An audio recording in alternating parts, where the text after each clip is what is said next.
ગમે તેવા પ્રલોભનો આવે, ગમે તેવો ભય આવે, પણ આપણા નિયમોમાંથી વિચલિત ના થવું. કોઈ દિવસ વ્યસનો બાજુ ના જવું. કોઈ દિવસ કોઈ એવી વસ્તુ જે અભક્ષ્ય હોય એ આપણે ગ્રહણ ના કરાય. લેફ્ટનન્ટ કર્નલ મનીષભાઈ, આપણા ચુસ્ત સત્સંગી બંધુ, 2003ની અંદર આર્મીમાં એ હતા અને લેફ્ટનન્ટમાંથી કેપ્ટન તરીકેનું પ્રમોશન એમનું થવાનું હતું 2003માં. લેફ્ટનન્ટમાં 2 સ્ટાર હોય, ખભા ઉપર જે પેલું હોય ને એમાં 2 સ્ટાર હોય, 2 તારોડિયા હોય, અને કેપ્ટનમાં 3 તારોડિયા હોય, એટલે ત્રીજો સ્ટાર એનાયત કરવામાં આવે. પણ એ ત્રીજો સ્ટાર એનાયત કરવાની એક આર્મીમાં પ્રણાલી છે કે આલ્કોહોલનો ગ્લાસ ભરવાનો, એટલે દારૂનો, વિસ્કીનો, વાઇનનો કે પછી શેમ્પેનનો ગ્લાસ ભરે અને એમાં પેલો ત્રીજો સ્ટાર ડુબાડીને રાખ્યો હોય અને બધા જ હાજર હોય, મોટી પાર્ટી જેવું હોય, અને એમાં આને એ આખો ગ્લાસ પી જવાનો અને પછી છેલ્લે પેલો સ્ટાર વધે ગ્લાસમાં, એ સ્ટાર એના કમાન્ડિંગ ઓફિસર હોય એ એના કોલર ઉપર લગાડે આમ, અને બધા તાળીઓ પાડે અને એને વધાવે. આ રીતની પ્રણાલી વર્ષોથી છે. હવે આ ભાઈને પહેલેથી ખબર તો પડી ગઈ હોય કે આમને પ્રમોશન મળવાનું છે. એ મનીષભાઈએ એમના કમાન્ડિંગ ઓફિસરને બહુ પહેલાં વાત કરી રાખેલી કે ભાઈ હું BAPSનો સત્સંગી છું, એટલે હું માંસ નથી ખાતો, હું દારૂ નથી પીતો, અમે પૂજા પાઠ કરીએ છીએ, અમારી રીતે પવિત્ર રહીએ છીએ. પણ એના કમાન્ડિંગ ઓફિસરે આમ હા કરેલું, એટલું સિરિયસલી સાંભળેલું નહીં. અને પછી આ દિવસ આવ્યો, મોટી પાર્ટી અપાય છે, બધાને જમવા બોલાયા છે અને આખો સેરેમની ઉજવવાનો છે. એમાં પેલા બધા લોકોએ આલ્કોહોલ કાઢ્યો, ગ્લાસ ભર્યો, અંદર સ્ટાર નાખ્યો અને આને કીધું કે લો પીવો, આપણી પ્રણાલી છે. પેલો કે ભાઈ મારે તો નિયમ છે, મેં તમને પહેલાં પણ વાત કરી હતી, હું આલ્કોહોલ લેતો નથી, હું આલ્કોહોલ નહીં લઉં. હવે પહેલા વ્યક્તિ કેવા હતા કે ટ્રેડિશન છે, આખી વર્ષોથી પ્રણાલી ચાલે છે, એ તોડવાની ના હોય. અને આર્મીમાં તો કેટલી ડિસિપ્લિન પાળતા હોય કે આ ટ્રેડિશન છે એટલે આ કરવું જ પડે તારે. પહેલાં કે હું નહીં કરું, આ મારો નિયમ છે, ભલે આપણી ટ્રેડિશન હોય તો ભલે, પણ આ મારો નિયમ છે, હું નહીં કરું. તો પહેલાં છેલ્લે એટલા ઉપર આવી ગયા કે એક ટીપું લઈ લે ખાલી તું, આપણી પ્રણાલી સચવાઈ જાય. એક ટીપામાં શું ફરક પડી જવાનો? પહેલો કે એક ટીપું પણ ના લઈ શકું, મારા ગુરુની આજ્ઞા છે, ના લેવાય, એટલે હું મોઢામાં પણ ના મૂકું. તો પછી આણે કીધું કે જો તું નહીં લે તો પ્રમોશન નહીં મળે. પેલો કે ભલે ના મળે, અમારા ગુરુની આજ્ઞા છે, માટે હું જ્યાં છું, ભલે હું લેફ્ટનન્ટ છું, ત્યાં રહીને દેશની સેવા કરીશ. અને પછી પાર્ટી હતી, ડિનરનું આયોજન હતું, બધાને જાહેરાત કરી દીધી કે બધા શાંતિથી જમી લો, વ્યવસ્થા બધી છે, પણ પ્રમોશન મારું થવાનું નથી. એમ કરીને આખું પ્રમોશન રદ થઈ ગયું. થોડા દિવસ થયા એટલે પહેલાં જે કમાન્ડિંગ ઓફિસર હતા એ સામેથી આમની પાસે આવ્યા અને એમણે કહ્યું કે જો આપણે બંને પોતપોતાની રીતે સાચા છીએ, તમે તમારી રીતે સાચા છો, તમે તમારા નિયમ પાળો છો, બહુ સારી વાત છે, તમે સાચા છો, અને હું પ્રણાલીનો આગ્રહી છું, એ પ્રણાલી પણ સચવાવી જોઈએ, એટલે હું મારી રીતે પણ સાચો છું. પણ તમે પ્રમોશન માટે એલિજિબલ છો, સુપાત્ર છો, પ્રમોશન તમને જ મળશે, એટલે સ્ટાર તો તમને આપવાનો થશે, પણ હું તમને વિધિવત સ્ટાર પહેરાવી નહીં શકું, હું તમને આપી દઉં છું, તમે તમારી રીતે પહેરી લેજો. એટલે પહેલાં એ કીધું કે વાંધો નહીં, જેવી તમારી ઈચ્છા. એ સ્ટાર લઈ લીધો એમણે. સ્ટાર લઈને ઘરે આવ્યા. ઘરે આવીને ઘર મંદિરની અંદર અક્ષર પુરુષોત્તમ મહારાજ અને ગુરુ પરંપરાની સામે એ સ્ટાર મૂક્યો, ઠાકોરજીની આરતી કરી, પૂજન કર્યું અને પછી એમના ધર્મપત્નીને કહ્યું કે તમે મને સ્ટાર પહેરાવો. તો એક નિષ્ઠાવાન સત્સંગી એમના ધર્મપત્ની, એમના હાથે એમણે પોતાના કોલર ઉપર એ સ્ટાર ધારણ કર્યો અને લેફ્ટનન્ટમાંથી પછી એ પોતે કેપ્ટન બન્યા. તો પ્રમોશન પણ થયું, ધર્મ પણ સચવાયો, પણ પ્રમોશન ના થાય એવી પૂર્ણ શક્યતાઓ હતી, તો પણ પોતાનો નિયમ ધર્મનો આગ્રહ એમણે છોડ્યો નહીં. દારૂનું એક ટીપું પણ એમણે પોતાના મુખમાં લીધું નહીં. આ છે આપણા નિષ્ઠા અને નિયમ ધર્મથી ઝગમગતા યુવકો. હા, આપણે આવા બનવાનું છે. એવા પાક્કા નિયમ આપણા હોય, એવો અદ્ભુત જીવનો સત્સંગ આપણો હોય કે આપણી નિષ્ઠા કે નિયમ ધર્મ એમાંથી આપણને કોઈ ડગાવી ના શકે.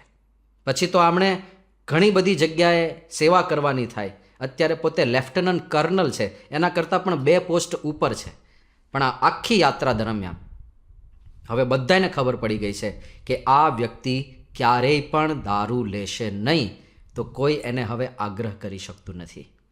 અને ખાલી એમના જીવનમાં નહીં, આખા પરિવારના જીવનમાં આ દ્રઢતા છે આ સત્સંગની. ઘરમાં બધા પૂજા કરે, ઘરમાં થાળ કર્યા વગર, ઠાકોરજીને ભોગ ધરાવ્યા વગર કોઈ જમે નહીં, નિયમિત આરતી થાય, વચનામૃત સ્વામીની વાતોનું વાંચન રોજ થાય. આવા ચુસ્ત નિયમ પરિવારની અંદર બધા જ પાળે છે અને મહારાજ સ્વામીને રાજી કરવા માટે પ્રયત્નશીલ રહે છે.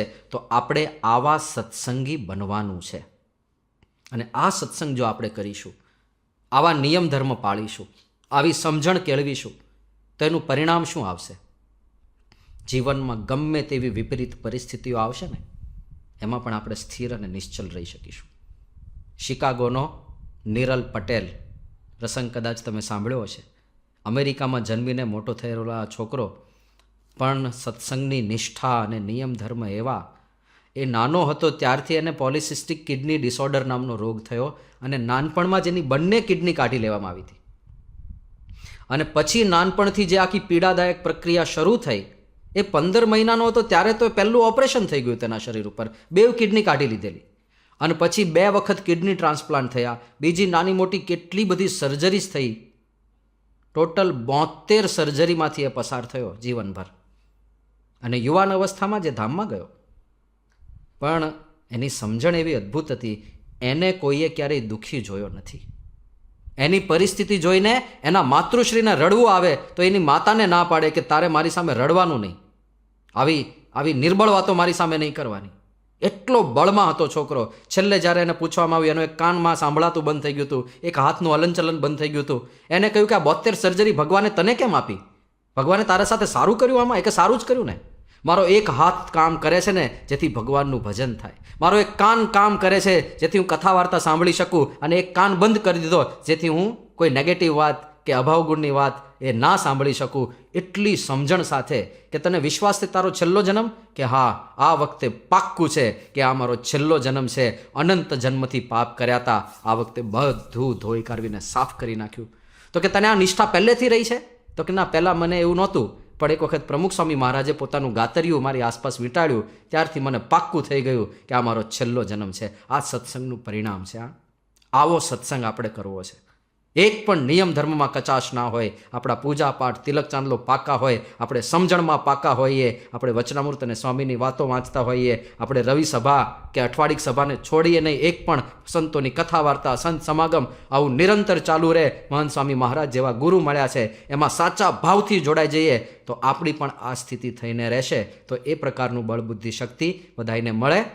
અને યુવાનીના ગીતમાં આપણે આ સત્સંગની રીતથી આપણા જીવનને મહેકાવી શકીએ, એ પ્રાર્થના સાથે તમામ યુવકોને જય સ્વામિનારાયણ.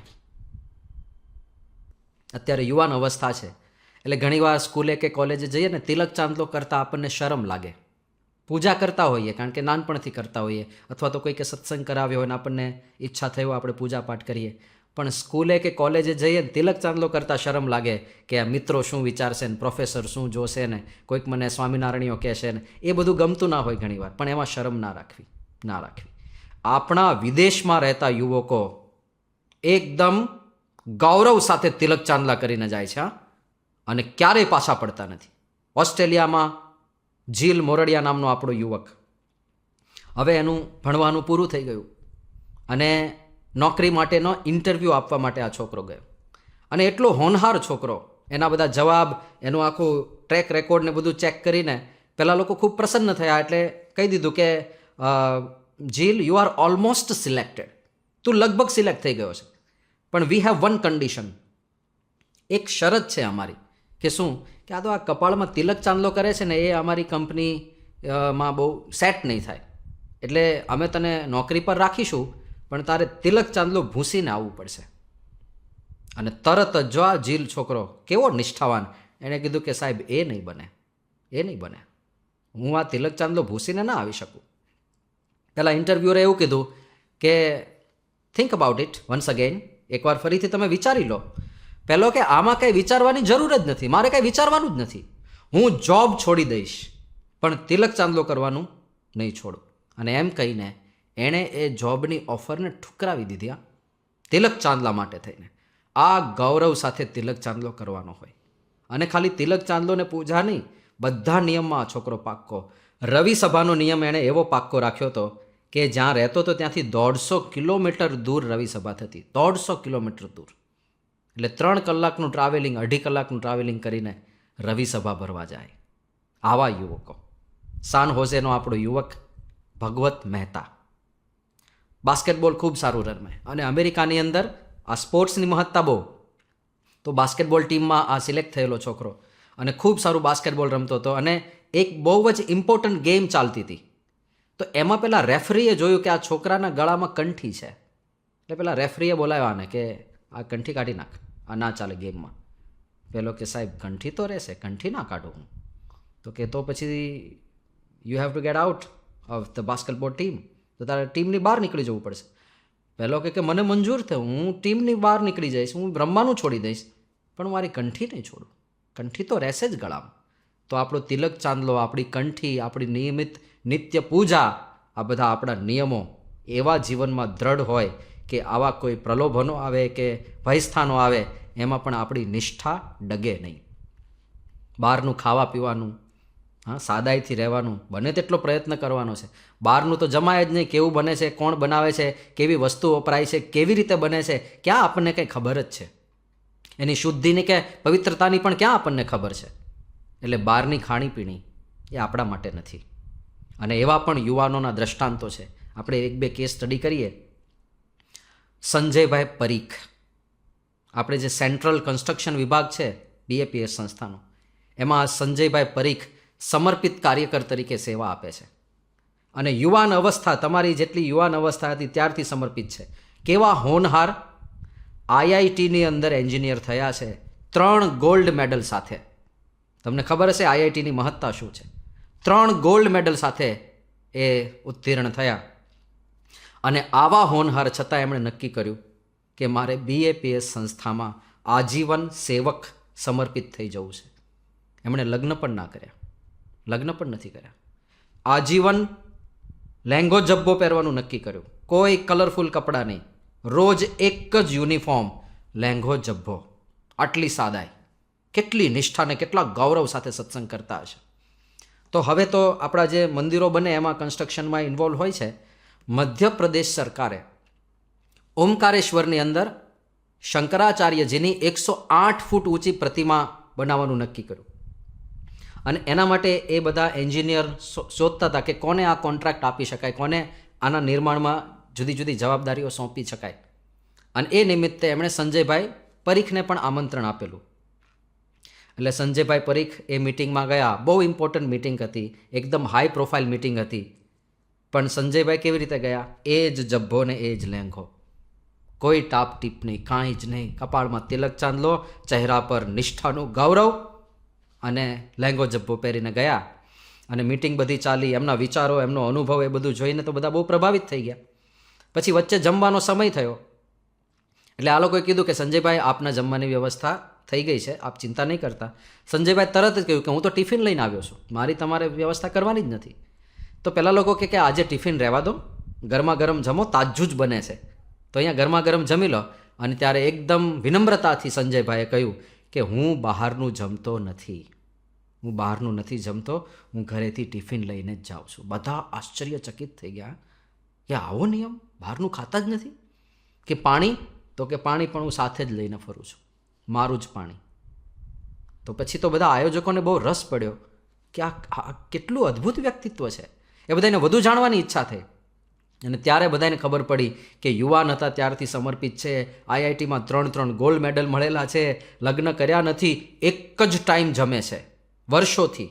બપોરે એક ટાઈમ જમે, બાકી આખો દિવસ કાંઈ જ જમવાનું નહીં. બહારનું ખાતા પીતા નથી, ટીવી અને સિનેમા પણ જોતા નથી. અને આવી દ્રઢતા જ્યારે જોઈ બધા એકદમ અચંબિત થઈ ગયા કે શું દ્રઢતા છે, કેવા અદ્ભુત યુવક છે. અને આ આખો જે પ્રોજેક્ટ હતો એના જે મુખ્ય ભાઈ હતા આશીષભાઈ કુલકર્ણી, એ આ સંજયભાઈને જોઈને એવું બોલ્યા કે આ પ્રોજેક્ટ માટે અમને જો આવા 5 વ્યક્તિ મળી જાય ને સંજયભાઈ જેવા, તો અમારે બીજા કોઈની જરૂર નથી. તો આવી દ્રઢતા આપણા યુવકો રાખે છે.